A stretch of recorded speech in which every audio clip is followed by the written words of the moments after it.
それでは皆様、首相が入場されますので、着席のまま拍手でお迎えいただきたいと思います。Prime Minister Modi will now be joining us. Please welcome him with a big round of applause while seated.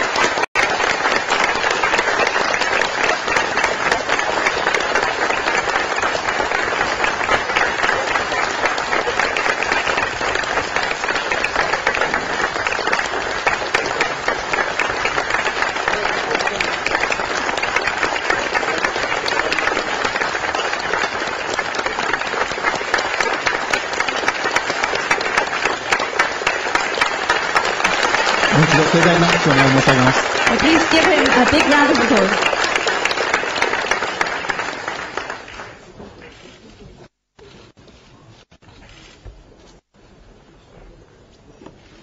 それでは皆様、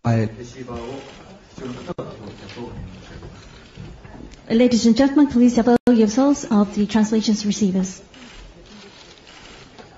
ただいまより Ladies and gentlemen, we would like to begin the welcome luncheon hosted by 5 Japanese business organizations in honor of His Excellency Mr. Narendra Modi, Prime Minister of India. Narendra Modi, Prime Minister of India, organized by the 5 economic organizations of Japan. 最初に、First of all, on behalf of the hosting organizations, I would like to ask Chairman Sakakibara of Keidan Ren to speak. We'd like to call upon Dr. Sakakibara, Chairman of Keidan Ren, for his opening remarks.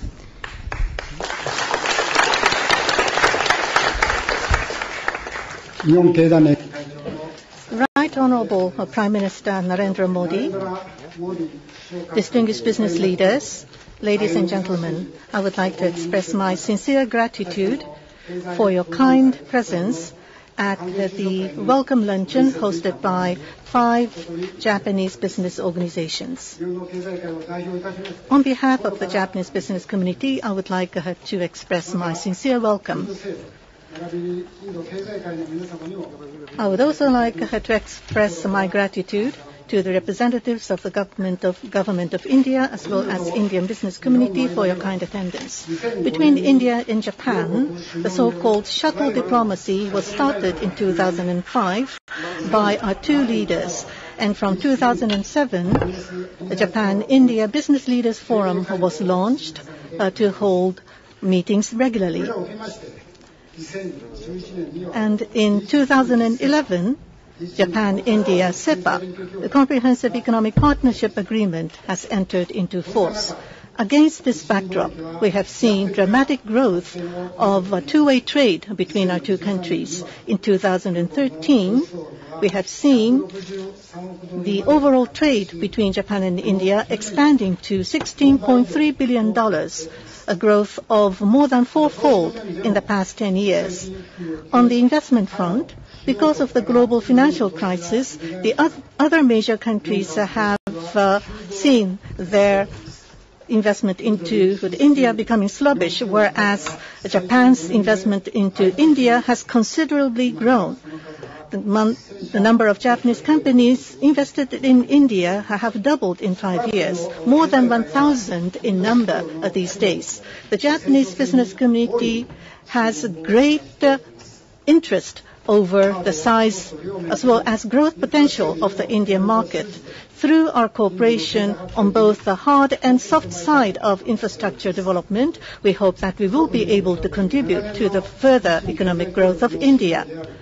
And in particular, the symbol of the long-standing Japan-India economic cooperation, namely Delhi-Mumbai Industrial Corridor, as well as Chennai-Bangalore Industrial Corridor projects, need to be realized as quickly as possible. We hope to see strengthening of our cooperative relationship between the businesses of our 2 countries in the areas of the water, railways, energy, and such livelihood and industrial infrastructure development, as well as in the cooperation in the 3rd country markets, such as in the Middle East as well as Africa. We would like to study vigorously such possibilities.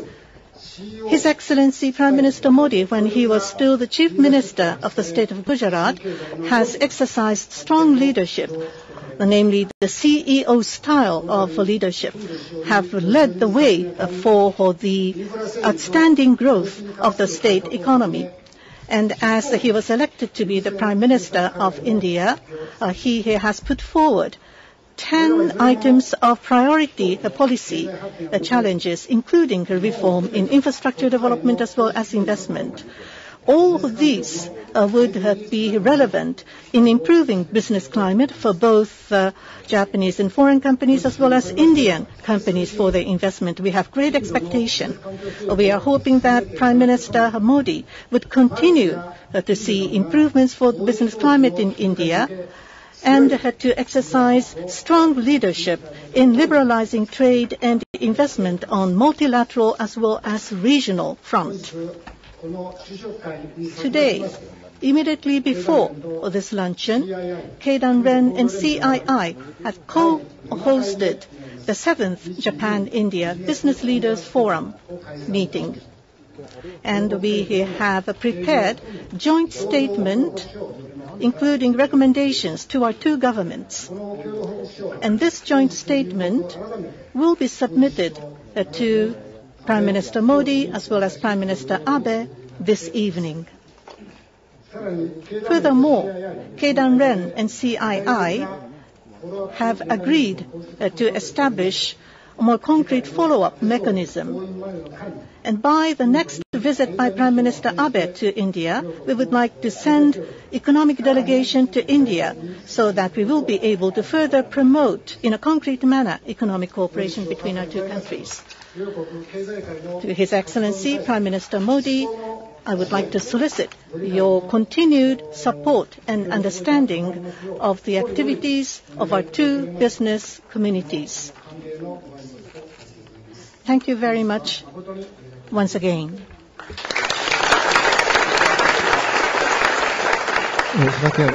Sakakibara 会長ありがとうございました。 Thank you very much, Dr. Sakakibara. それではインド共和国ナレンドラ・モディ首相よりご挨拶をお願いしたいと存じます。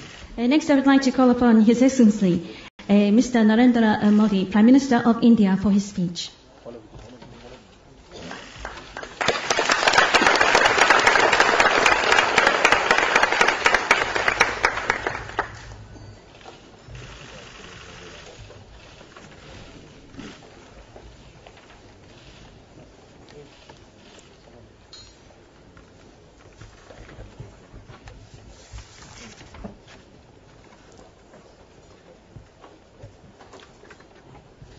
निस्पोन Keidanren के chairman Mister साकाकिबारा,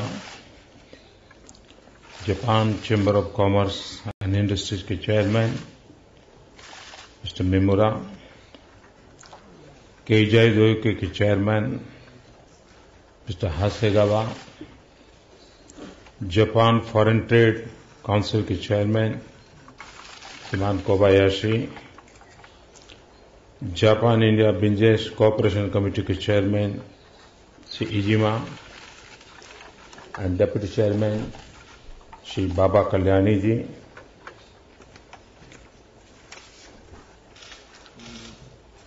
निहोनम तो इंडो नो चोमेना बिजनेसु रीदा नो नाकादे ओहानाशी देकिरो कोतोवा कोइस देश।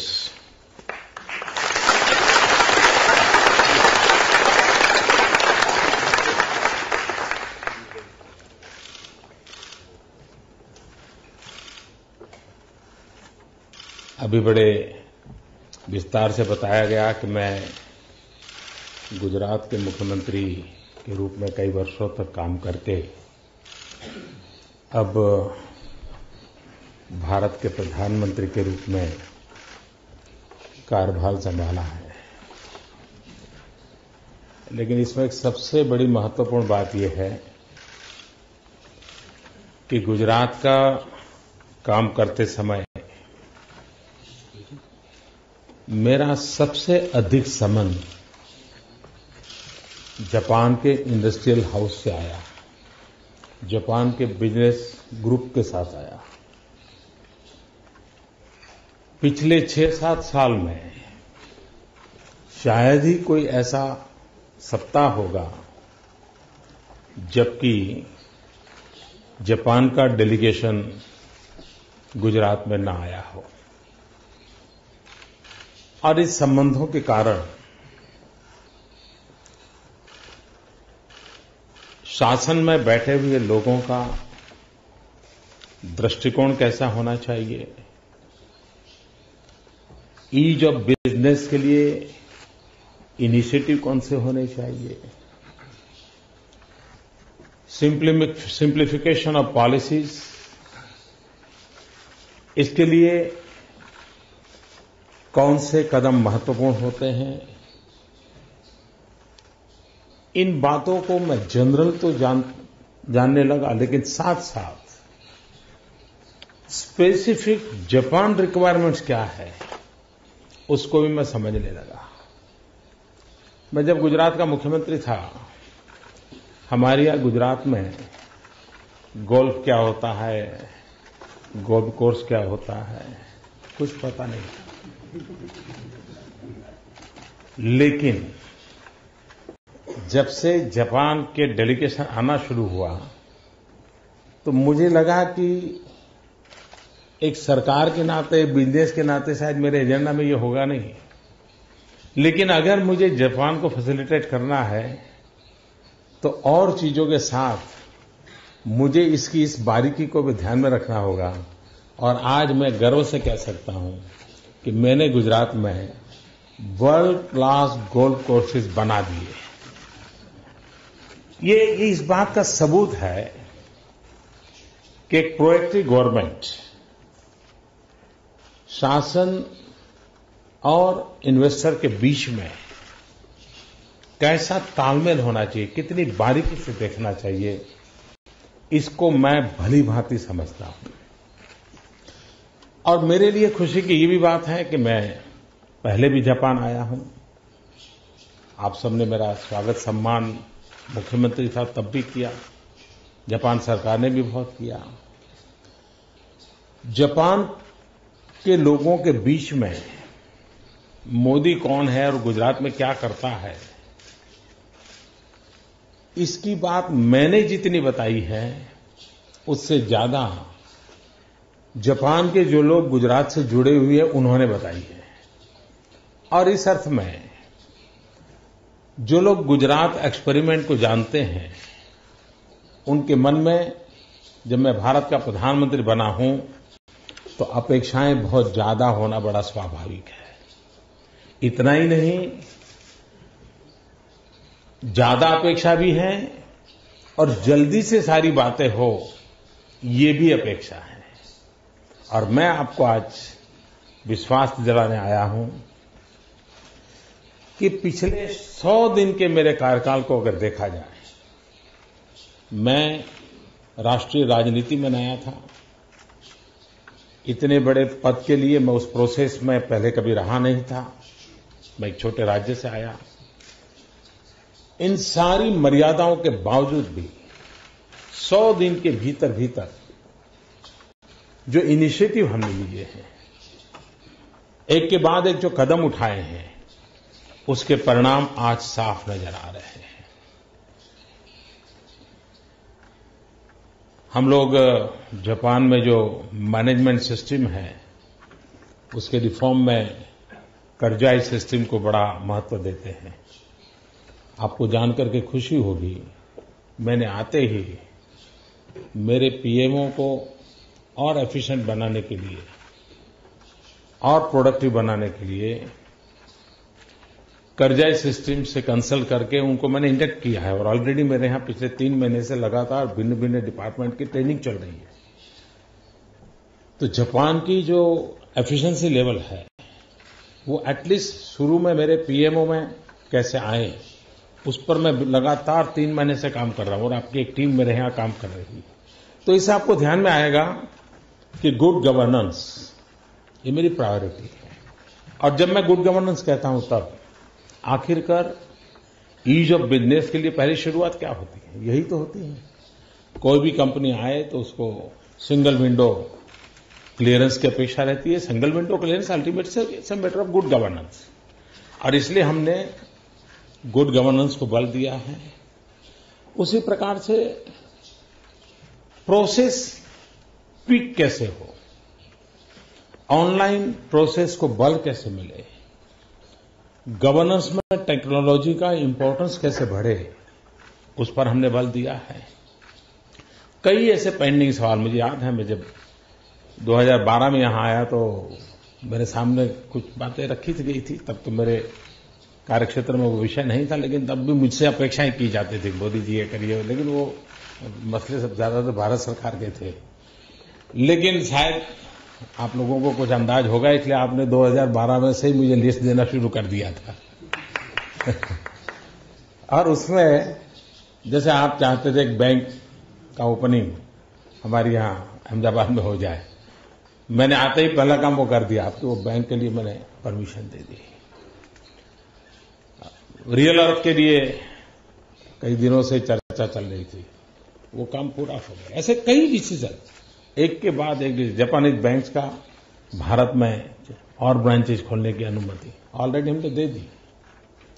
यानी एक के बाद एक निर्णय इतनी तेजी से हो रहे हैं कि जिसके कारण अल्टीमेटली मेरी ये इंप्रेशन है, क्योंकि बीइंग ए गुजराती मेरे ब्लड में कॉमर्स है, मेरे ब्लड में मनी होता है, और इसलिए मुझे इन चीजों को समझना बहुत स्वाभाविक होता है। मैं नहीं मानता हूं कि बिजनेसमैन को कोई ज्यादा कंसेशन चाहिए। मैं ये समझता हूं कि बिजनेसमैन को ग्रो करने के लिए प्रॉपर एनवायरनमेंट चाहिए, और एनवायरनमेंट प्रोवाइड करना ये सिस्टम की जिम्मेवारी है, शासन की जिम्मेवारी है, पॉलिसी मेकर्स की जिम्मेवारी है। और एक बार सही पॉलिसी मेकिंग का फ्रेमवर्क बन जाता है तो चीजें अपने आप चलती हैं। कभी कभार डिले होने का एक कारण ये होता है कि हम नीचे के तबके के अधिकारियों पर चीजें छोड़ देते हैं। अगर हम पॉलिसी ड्रिवन स्टेट चलाते हैं तो निर्णय करने में नीचे कोई भी झिझक नहीं रहती, छोटे से छोटा व्यक्ति भी बहुत आराम से डिसीजन ले सकता है। और इसलिए हमने प्रायोरिटी दी है पॉलिसी ड्रिवन स्टेट गवर्नमेंट चलाने की। अगर पॉलिसी ड्रिवन स्टेट होता है तो डिस्क्रिमिनेशन भी स्कोप नहीं रहता है, पहले आप वाला मामला नहीं रहता है, और उसके कारण हरेक को समान न्याय मिलता है, हरेक को समान अवसर मिलता है, और उस बात पर भी हमने बल दिया है। अभी हमारी सरकार को 3 महीने हुए हैं। आप व्यापार जगत के लोग हैं तो आप जानते हैं कि ग्लोबल इकोनॉमी और ग्लोबल इकोनॉमी का इम्पैक्ट क्या होते हैं और किस नेशन की इकोनॉमी कैसे चल रही है। पिछला 1 दशक हमारा कठिनाइयों से गुजरा है। मैं उसके विवाद में जाने के लिए इस फोरम का उपयोग करना नहीं चाहता, लेकिन पहले ही क्वार्टर में 5.7% के ग्रोथ के साथ हमने एक बहुत बड़ा जंप लगाया है, और इसने एक बहुत बड़ा विश्वास पैदा किया है, क्योंकि हम 4.4, 4.5, 4.6 के आसपास लुढ़कते रहते थे और एक निराशा का माहौल था। उससे बहुत बड़ा बदलाव आया है। और आप जानते हैं, गो नो गो ये एक ऐसी स्थिति होती है कि जो किसी को भी डिसीजन लेने के लिए उलझन में डाल देती है। जब जनता का क्लियर कट मैंडेट होता है, और एक खुशनसीबी है जापान और भारत के बीच कि जापान में भी बहुत अरसे के बाद एक स्पष्ट बहुमत के साथ, पीपल्स मैंडेट के साथ एक स्टेबल गवर्नमेंट आई है। लोअर हाउस, अपर हाउस दोनों में एक स्टेबल गवर्नमेंट आई है। भारत में भी करीब 30 साल के बाद एक पार्टी की पूर्ण बहुमत की सरकार आई है। और पूर्ण बहुमत की सरकार आने के कारण दो चीजें साफ बनती हैं। एक, हमारी अकाउंटेबिलिटी और ज्यादा बढ़ जाती है, हमारी रिस्पांसिबिलिटी और ज्यादा बढ़ जाती है। और ये दो चीजें ऐसी हैं जो हमें काम करने के लिए जिम्मेवारी भी बढ़ाती हैं, प्रेरणा भी देती हैं, गति भी देती है। और ये एक जो पॉलिटिकल स्टेबिलिटी की सिचुएशन दोनों कंट्री में खड़ी हुई है, वो आने वाले दिनों में बहुत बड़ी उपकारक होने वाली हैं, ये मैं साफ मानता हूं। मैं और एक विषय पे जाना चाहता हूं। आप जानते हैं, भारत दुनिया का सबसे युवा देश है। 65% पॉपुलेशन बिलो 30 एज ग्रुप की है। और 2020 में पूरे विश्व को जो वर्क फोर्स की जरूरत है, अभी से मैपिंग करके द ग्लोबल वर्कफोर्स की जो रिक्वायरमेंट है, उसकी पूर्ति करने के लिए हम स्किल डेवलपमेंट पे बल देना चाहते हैं, ताकि 2020 में हम ग्लोबल वर्कफोर्स की रिक्वायरमेंट को मीट विथ करने में भारत बहुत बड़ी भूमिका निभा सकता है। लेकिन हम स्किल डेवलपमेंट जापान की तर्ज पे करना चाहते हैं, जहां quality, zero defect, efficiency, discipline, इन सारे विषयों में हम कोई कमी न बरतें। और मैं मानता हूं जापान हमें इसमें बहुत बड़ी मदद कर सकता है। मैं जापान के गवर्नमेंट के जिन लोगों से मैं मिल रहा हूं, मैं इनसे ये बात कर रहा हूं कि मुझे उस स्किल डेवलपमेंट के लेवल पे जाना है जो हम ग्लोबल रिक्वायरमेंट के अनुसार करें। हम ग्लोबल रिक्वायरमेंट का मैपिंग भी करना चाहते हैं, और अकॉर्डिंग टू दैट हम लोग हमारे यहां स्किल डेवलपमेंट पे फोकस करना चाहते हैं। उसी प्रकार से जापान के साथ मिलकर के हम रिसर्च के क्षेत्र में आगे बढ़ना चाहते हैं। मानव स्वभाव ऐसा है कि निरंतर रिसर्च अनिवार्य होती है। There is not end of the road research के क्षेत्र में। और ये अगर करना है तो दुनिया में इस प्रकार की जो इंटेलेक्चुअल प्रॉपर्टी है, उसको आगे बढ़ाने में कौन कितना मदद कर सकता है। भारत इस प्रवाह में जुड़ना चाहता है। वहां भी एक बहुत बड़ा स्कोप है। 125 करोड़ की जनसंख्या, वहां भी एक अर्ज पैदा हुई है। वे भी अपनी क्वालिटी ऑफ लाइफ में चेंज चाहते हैं। जब 125 करोड़ लोग क्वालिटी ऑफ लाइफ में चेंज चाहते, ये अर्ज भीतर से उठती हैं, तो हम कल्पना कर सकते हैं कि रिक्वायरमेंट भी कितनी बड़ी होगी।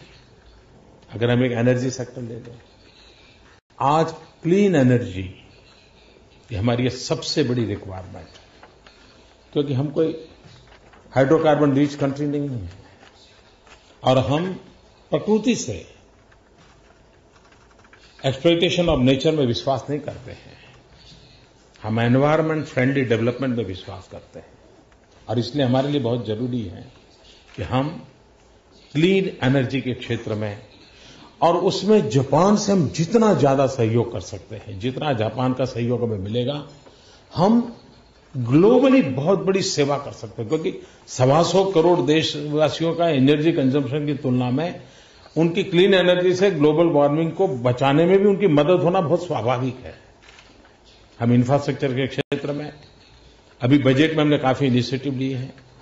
रेलवे में हमने 100% एफडीआई के लिए बहुत हिम्मतपूर्वक निर्णय किया है। डिफेंस ने हमने 49% का बहुत बड़ा महत्वपूर्ण निर्णय किया है। इंफ्रास्ट्रक्चर क्षेत्र में हमने 100% एफडीआई की बात कही है। और इसके लिए आवश्यक जो भी कानूनी व्यवस्थाओं में परिवर्तन लाना होगा, जो भी नियमों में परिवर्तन लाना होगा, एक के बाद एक हम कर रहे हैं। और मैं मानता हूं इसका लाभ भी आने वाले दिनों में मिलने वाला है। मैं चाहता हूं, अगर आप गुजरात एक्सपीरियंस को एक अपना पैरामीटर मानते हैं, तो मैं आपसे आग्रह करूंगा कि आने वाले दिनों में भारत में भी आपको वही रिस्पांस, वही सुविधाएं, वही गति और वही परिणामकारी स्थितियां मिलेगी। ये मैं जापान के सभी उद्योग जगत के मित्रों को विश्वास दिलाने के लिए आया हूं। मैं ये भी मानता हूं कि भारत और जापान में आर्थिक संबंधों का बनना, वो क्या हमारी बैलेंस शीट में इजाफा करने के लिए है, क्या हमारा बैंक बैलेंस बढ़े इसके लिए है, या हमारी कंपनी का बड़ा वॉल्यूम है इसलिए हमारी ऊंचाई बढ़े, ये है। मैं मानता हूं भारत और जापान का संबंध इससे भी कहीं ज्यादा और है। इस बात में न आप में से किसी को शंका है, न मुझे कोई शक है, और न ही ग्लोबल कम्युनिटी को शक है कि 21वीं सदी एशिया की सदी है। ये सारी दुनिया मानती है और उसमें कोई दुविधा नहीं है। 21वीं सदी एशिया की है, ये सारी दुनिया मानती है। लेकिन मेरे मन में सवाल दूसरा है, और सवाल ये है कि 21वीं सदी एशिया की हो, लेकिन 21वीं सदी कैसी हो, किसकी हो, इसका तो जवाब मिल चुका है। कैसी हो, इसका जवाब हम लोगों ने देना है। और मैं ये मानता हूं कि 21वीं सदी कैसी हो, ये उस बात पर निर्भर करता है कि भारत और जापान के संबंध कितने गहरे बनते हैं, कितने प्रोग्रेसिव हैं, पीस एंड प्रोग्रेस के लिए कितना कमिटमेंट है, और भारत और जापान के संबंध पहले एशिया पर और बाद में ग्लोबली किस प्रकार का इंपैक्ट क्रिएट करते हैं, उस पर निर्भर करने वाला है। और इसलिए 21वीं सदी की शांति के लिए, 21वीं सदी के प्रगति के लिए, 21वीं सदी के जन सामान्य मानवीय की आवश्यकताओं की पूर्ति के लिए भारत की और जापान की एक बहुत बड़ी जिम्मेवारी है। और किसी न किसी कारण से उस जिम्मेवारियों को निभाने के लिए जन सामान्य ने बहुत बड़ा निर्णय किया है पॉलिटिकल स्टेबिलिटी का। अब दायित्व उन चुनी हुई सरकारों का है, उन दो देशों के पॉलिसी मेकर्स का है, ओपिनियन मेकर्स का है, इंडस्ट्रियल एंड फाइनेंशियल वर्ल्ड के लीडर्स का है। ये अगर हम कर पाते हैं तो हम आने वाले दिनों में किस प्रकार से विश्व को जाना है उसका रास्ता तय कर सकते हैं। दुनिया दो धाराओं में बटी हुई है,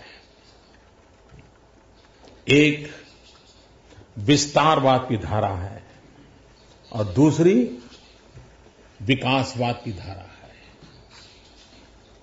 हमने तय करना है, विश्व को विस्तारवाद की चुंगाल में फंसने देना है या विश्व को विकासवाद के मार्ग पर जाकर के नई ऊंचाइयों को पाने के लिए अवसर पैदा करना है।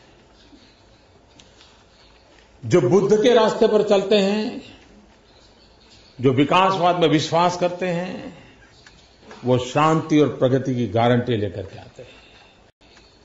लेकिन आज हम चारों तरफ देख रहे हैं, 18वीं शताब्दी की जो स्थिति थी वो विस्तारवाद नजर आ रहा है। किसी देश में एंक्रोचमेंट करना, कहीं समुद्र में घुस जाना, कभी किसी देश के अंदर जाके कब्जा करना, इन चीजों की प्रवृत्ति चल रही है।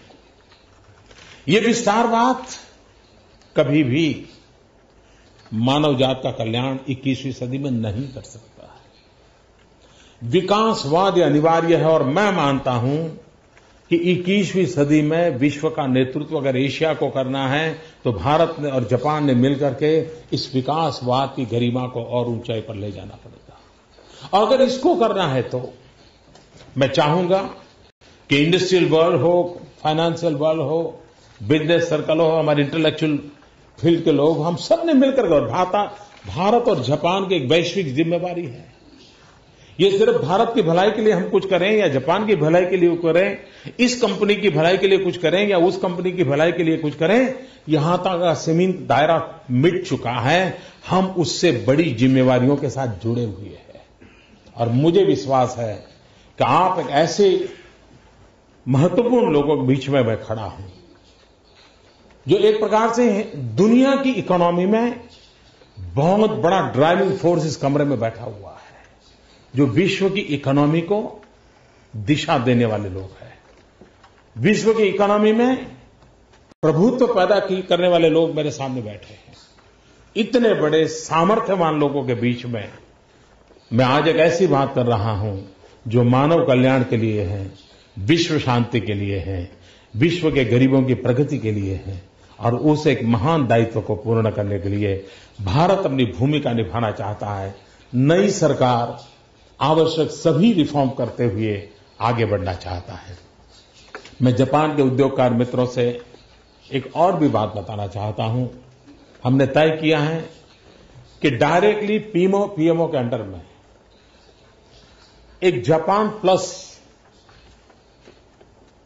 इस भूमिका से एक स्पेशल मैनेजमेंट टीम मैं क्रिएट करने जा रहा हूं जो एब्सोल्युटली जापान को फैसिलिटेट करने के लिए डेडिकेटेड होगी और उसके कारण उनकी सुविधा बढ़ेगी। एट द सेम टाइम हमारे यहां जो इंडस्ट्रियल कामों को देखने वाली जो टीम है उसके साथ हमारी टीम में मैं जापान जो 2 लोगों को पसंद करे उस टीम में मैं जोड़ना चाहता हूं, जो परमानेंट उसके साथ बैठेंगे, जो आपकी बातों को बहुत आसानी से समझ पाएंगे और वो हमारे निर्णय प्रक्रिया के हिस्से होंगे। ये एक ऐसी सुविधा होगी कि जिसके कारण जैसे ईज ऑफ बिजनेस है तो ईज फॉर जापान भी हो जाएगा और इस प्रकार से एक स्पेशल इनिशिएटिव भी लेने का हमने निर्णय किया है। मुझे आप सबके बीच आने का अवसर मिला, आपने समय निकाला, मैं आपका बहुत बहुत आभारी हूं। भारत से मेरे साथ बहुत ही बड़ा डेलीगेशन आया है। आप लोग तो एक परिचित होंगे, कोई न कोई से परिचित होगा, लेकिन सब लोग सबसे परिचित नहीं होंगे। मैं कह सकता हूं हिंदुस्तान का इंडस्ट्रियल वर्ल्ड का मेरा जो हुजहू है वो आज यहां इस कमरे में है। मैं चाहूंगा कि आप लोग उनसे बाद में मिलना चाहेंगे तो मैं एक बार उनसे प्रार्थना करूंगा अगर हमारे लोग अपने जगह पे खड़े हो जाए, भारत से आए हुए मेरे सब साथी, तो और लोगों को ध्यान में रहेगा ताकि हाथ मिलाना, बात करना उनको सबको सुविधा रहेगी। ये बहुत ही हैवीवेट मेरे देश की टीम है। मुझे भी कभी मिलना है तो मुझे इनसे समय लेना पड़े, इतने बड़े लोग हैं। मैं उन सबका भी आभारी हूं कि मेरे साथ वो आए हैं और भारत की प्रगति के एक महत्वपूर्ण मेरे हिस्से हैं। यह वी आर अ पार्टनर। हम सरकार वो और अलग इस भूमिका मुझे मंजूर नहीं। हम सभी एक पार्टनर है, पार्टनर रूप से आगे बढ़ा रहे हैं और मैं चाहता हूं जापान और भारत पार्टनर बने।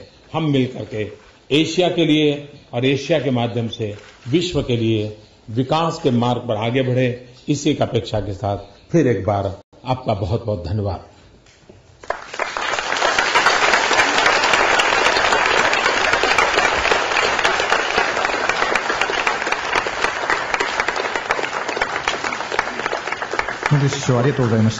Thank you very much, Prime Minister Modi.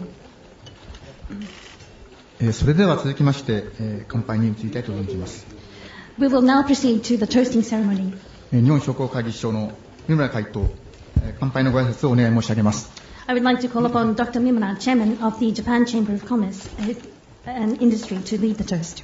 日本商工会議所の会頭の三村であります。ただいまモディ首相より帰国の政策運営の基本的な考え方、あるいは世界の情勢を踏まえた日印関係の一層の強化について極めて熱のこもったお話を直接お伺いすることができ、出席者一同大変胸を熱くしております。Thank you very much. My name is Mimura, Chairman of the Japan Chamber of Commerce and Industry. Like myself, I'm sure that you were all very much touched and impressed by given this precious opportunity to listen directly from His Excellency Prime Minister Modi, who has just attained a historical victory, on how he plans to steer the Indian economy from this point and beyond, as well as his hopes towards the Japan-Indian economic relationship in the context of the current global affairs. モディ首相のリーダーシップにより、必ずや日印経済関係が両国の潜在力にふさわしい水準に発展していけるものと確信いたしております。We are quite confident that under the robust and strong leadership of His Excellency Prime Minister Modi, that the Japan-Indian economic relationship will develop to levels that properly reflect the economic standings of the two nations. 日本商工会議所は全国514の商工会議所を会員としまして、その会員総数は126万社を数えます。大企業から中小企業まで幅広い規模と業種の会員で構成されていますが、会員数では中小企業が大半を占めております。Now, there are 514 member chambers of commerce and industry to the Japan Chamber of Commerce and Industry, and the total number of membership counts higher than 1.26 million, ranging from large corporates to small and mid-sized companies in a variety of sectors. Yet, however, the majority of the members are SMEs. 日本には規模は小さくても優れた技術を持つ中小企業がたくさん存在しておりまして、これらの企業との提携希望がインドからも多数寄せられております。In Japan, there are numerous SMEs that may be small in size but have superb technology, and we are approached by several Indian companies who are hoping to strike alliances with these Japanese corporates. 日本商工会議所とインドとの関わりでございますけれども、2011年に海東を団長とする経済ミッションがデリーチェン内に派遣されました。また、モディ首相が2012年にグジャラート州の首相として来日された際には、投資セミナーを共催させていただくともに、モディ首相は日本商工会議所をご訪問いただきました。Speaking slightly about the relationship between the Japan Chamber of Commerce and Industry and India, economic mission led by the chairman was sent to Delhi and Chennai in 2011. Further, when His Excellency Prime Minister Modi visited Japan in 2012 as the Chief Minister of the state of Gujarat, we jointly hosted an investment seminar and were very much honored to have him visit the office of the JCCI. 商工会議所はカウンターパートとしてのインド商工会議所連合会と日印経済委員会の合同会議をはじめ様々な活動を展開しております。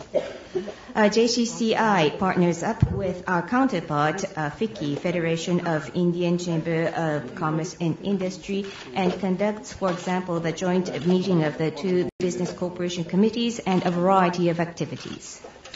少し省略して喋りたいと思いますけれども、モディ首相の強いリーダーシップの下で、グジャラート州は民間活力を活用するための経済政策と国内外の投資誘致政策により電力不足が存在しないなどインフラが整備された州として有名でございます。モディ首相はこうした手腕をインド経済全体の舵取りで発揮されるものと確信いたしております。I promise to be quick under time constraints. Under the strong leadership of the then Chief Minister Modi, the state of Gujarat took various policies in, for example, the economic area to put into use the strength in the private sector and to invite investments from inside and outside of India, and became a well-known state with the superbly developed infrastructure where there exists no power shortages. And I'm confident that His Excellency the Prime Minister will now put his skills into use as he steers the nationwide economy of your great nation. それでは乾杯に移らせていただきます。皆様グラスの用意をお願いし、 I now wish 起立をお願いいたしま to す。 move to the proposal of the toast. If all of you could have your glasses ready in your hands and stand up.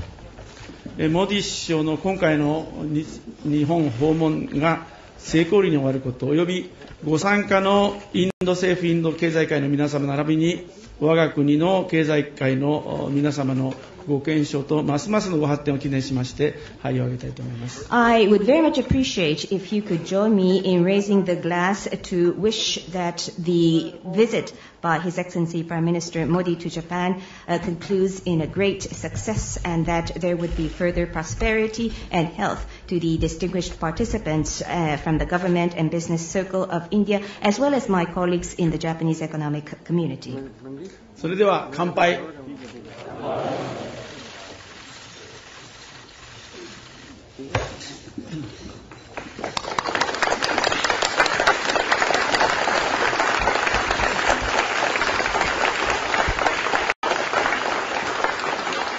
それではご着席をお願い申し上げます。三村会頭ありがとうございました。